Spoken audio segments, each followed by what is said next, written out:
लोक जनशक्ति पार्टी के पशुपति कुमार पारस गुट ने मंगलवार शाम चिराग पासवान को राष्ट्रीय अध्यक्ष के पद से हटाने का ऐलान किया। इस गुट ने सूरजभान सिंह को पार्टी का कार्यकारी राष्ट्रीय अध्यक्ष बनाया है, जो नए अध्यक्ष चुनने के लिए चुनाव करेंगे। इससे पहले लोकसभा अध्यक्ष ओम बिरला ने सोमवार शाम हाजीपुर से सांसद पशुपति कुमार पारस को सदन में एलजेपी का नेता स्वीकार कर लिया।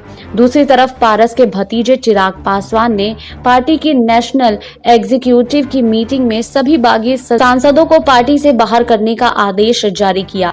वहीं चिराग पासवान ने इससे पहले एक पुरानी चिट्ठी को जारी करके इस पूरे मामले में अपना पक्ष रखने की कोशिश की थी।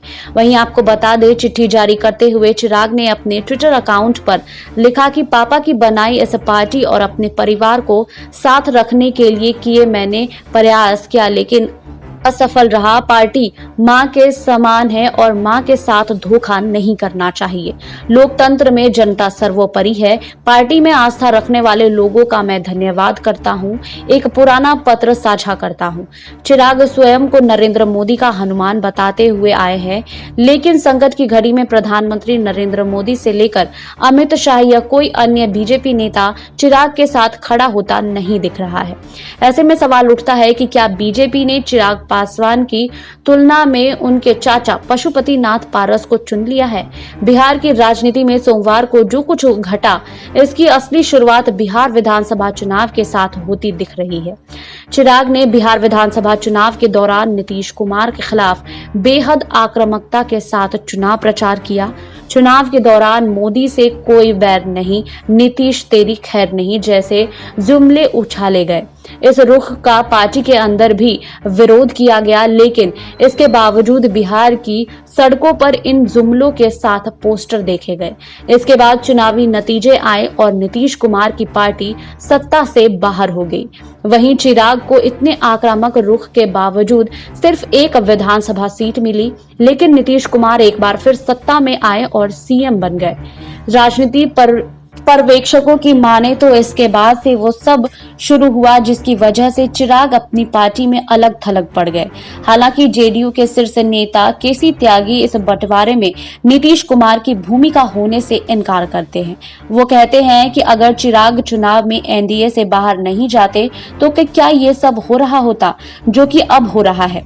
ऐसे में जो परिस्थिति आज पैदा हुई है, इसके लिए वह स्वयं जिम्मेदार हैं। इसमें जेडीयू की कोई भूमिका नहीं है।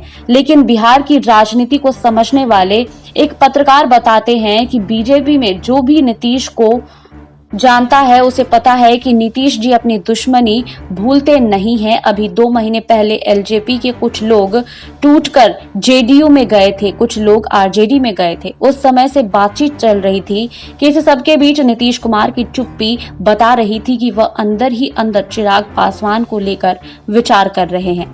इसी बीच केंद्रीय मंत्रिमंडल में विस्तार की बात भी शुरू हो गई। चिराग अपने पिता के देहांत से खाली हुई कुर्सी पर दावा ठोकने वाले थे। वो आगे कहते हैं, नीतीश कुमार के पास एलजेपी के चोट पहुंचाने का अच्छा मौका मिल गया और नीतीश जी ने अपने विश्वास पात्र ललन सिंह को इस काम पर लगाया। उन्होंने रामविलास जी के भाई पशुपति नाथ पारस से मिलना शुरू किया। जेडीयू के अंदर नीतीश की मर्जी के बिना पत्ता भी नहीं हिलता है। उनके निर्देश के बिना कोई नेता एक शब्द भी नहीं कह सकता है। ऐसे में जब ये फूट पड़ गई तब नीतीश कुमार के दावे हाथ आरसीपी सिंह ने बयान दिया है कि जो जैसा बोएगा वो वैसा काटेगा। ये बयान बताता है कि पार्टी में इसे लेकर किस तरह का उत्साह है। लेकिन सवाल उठता है कि इस घटनाक्रम में बीजेपी की क्या भूमिका थी। इस सवाल पर जानकार कहते हैं कि ऐसा लगता है कि नीतीश जी ने बीजेपी के शीर्ष नेतृत्व से कहा कि कुछ दिनों के लिए चिराग के मसले को किनारे रखा जाए, क्योंकि एक बड़ी घटना हो सकती है। बीजेपी का कहना यह था कि उन्हें इससे मतलब नहीं है कि मंत्री चिराग बने या कोई अन्य व्यक्ति, उन्हें बस एलजेपी को प्रतिनिधित्व देना था।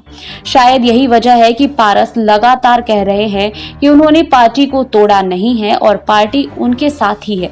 ऐसे में पारस के मंत्रिमंडल में जाने की संभावना दिख रही है। वहीं घटनाक्रम में नीतीश कुमार की सक्रियता भूमिका रही है और लेकिन वे इसमें बीजेपी की भूमिका भी देखते हैं। बिहार में राजनीति के जातीय समीकरण को समझने वाले कहते हैं कि इसमें कोई शक नहीं है कि इसमें नीतीश जी का एक सक्रिय भूमिका है।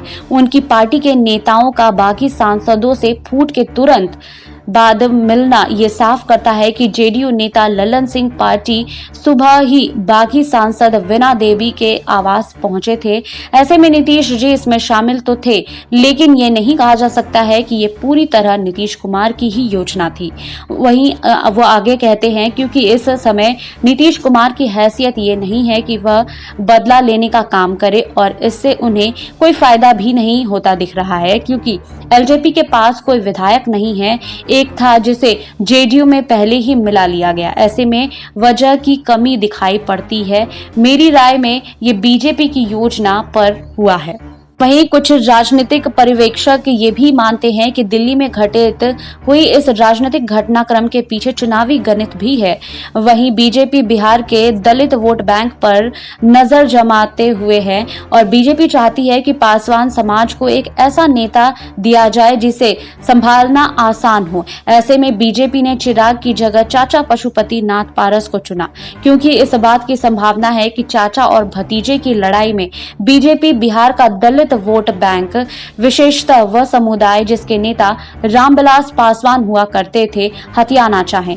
वो आगे कहते हैं कि इस संदर्भ में भी देखा जाना चाहिए कि पश्चिम बंगाल चुनाव में सिर्फ मछुआ समुदाय ऐसा था जिसने एक मुस्त बीजेपी को वोट दिया और अब बीजेपी पंजाब और उत्तर प्रदेश चुनाव की तैयारी कर रही है। ऐसे में लगता है कि बीजेपी के लिए ये फूट एक तीर से दो निशाने लगाने जैसा है।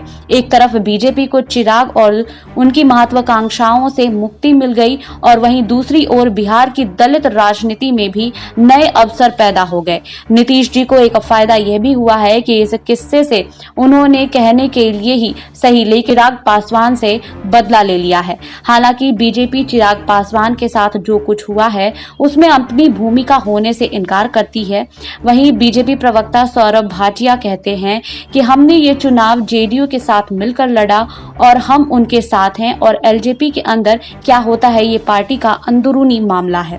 वहीं आपको बता दें कि कुछ दिनों पहले ही चिराग पासवान को पार्टी से अलग कर दिया गया। अब चिराग पासवान को किसी भी तरफ से सहायता मिलती नहीं दिख रही है और चिराग पासवान अलग थलग होते दिख रहे हैं, जिसके बाद चिराग पासवान बड़ी मुश्किल में पड़ गए हैं। लेकिन इसमें बीजेपी भी चिराग पासवान का समर्थन करते नहीं दिख रही है और उधर कई जानकार मानते हैं कि इसमें नीतीश कुमार का हाथ है। नीतीश कुमार चिराग से बदला लेना चाहते थे। वहीं आपको हमारी ये रिपोर्ट कैसी लगी हमें कमेंट बॉक्स में लिखिए। बाकी और खबरों के लिए जुड़े रहिए ESPN 9 न्यूज के साथ।